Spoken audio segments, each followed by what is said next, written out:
Au nord du pays, dans la région d'Agadez, dans le cadre des efforts visant à renforcer la sécurité dans la région d'Agadez et à lutter contre les activités illicites, l'état-major tactique de l'opération Garkwa a lancé une opération temporaire dénommée Moulahaka, destinée à intensifier le contrôle le long de la frontière avec le Mali.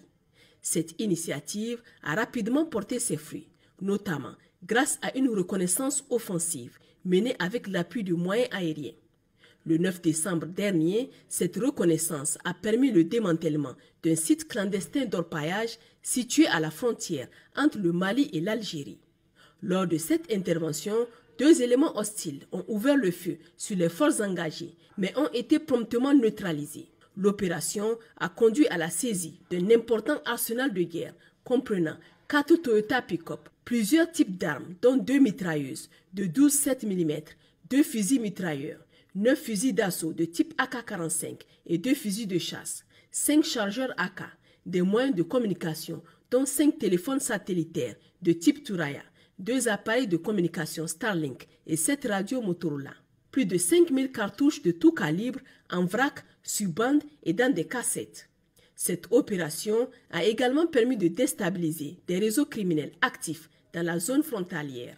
La veille de cette intervention, au cours de la phase d'infiltration, une embuscade tendue sur un axe stratégique connu pour le trafic illicite a été couronnée de succès. Les forces engagées ont intercepté un véhicule Toyota pick-up transportant 5 individus en possession de 18 briques de cannabis. L'ensemble des interpellés et le matériel saisi ont été remis aux services compétents pour la suite de la procédure. Dans le cadre de l'opération NIA, menée sur la rive droite du fleuve, le détachement de Petelkoli a été la cible d'une attaque terroriste dans l'après-midi d'hier, mardi 10 décembre 2024. Une horde de criminels venus par centaines à moto a tenté de prendre le contrôle de la position. La riposte vigoureuse de nos hommes en poste, appuyée par un renfort rapide des forces spéciales et une prompte intervention des moyens aériens des pays de l'AES, a permis de contenir l'ennemi et d'infliger de lourdes pertes à cette horde de criminels. Plusieurs de leurs matériels ont également été détruits. Le bilan consolidé est le suivant. Côté ennemi, au moins 26 assaillants neutralisés, 8 motos et une Toyota équipée d'une mitrailleuse ont été détruites.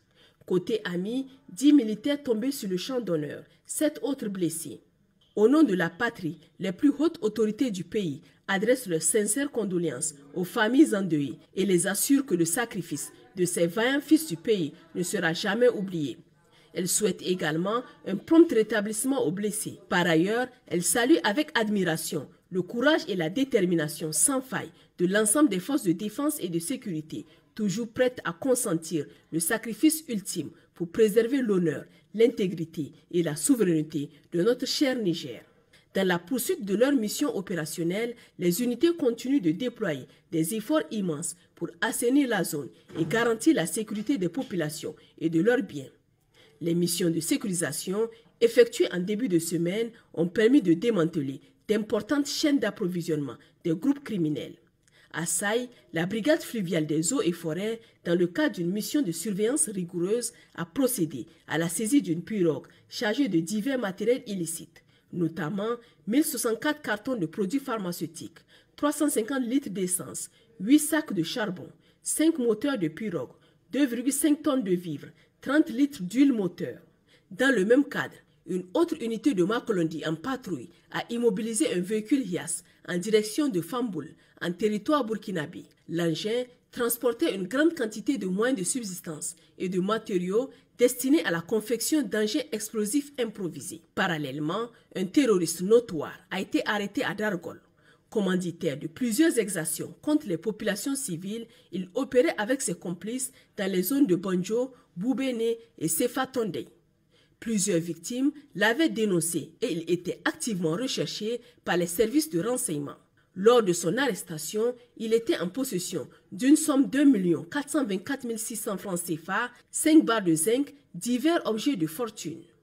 Ces actions illustrent la détermination et l'efficacité des forces de défense et de sécurité dans leur mission de protection des populations et de lutte contre les groupes armés criminels.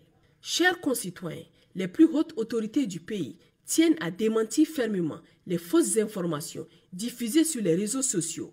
Ces rumeurs prétendent qu'il y aurait eu des affrontements à Tera entre les forces de défense et de sécurité et des terroristes, causant la mort de 43 soldats la semaine passée, et cette semaine, elles font état de 91 soldats tués ainsi que 47 civils.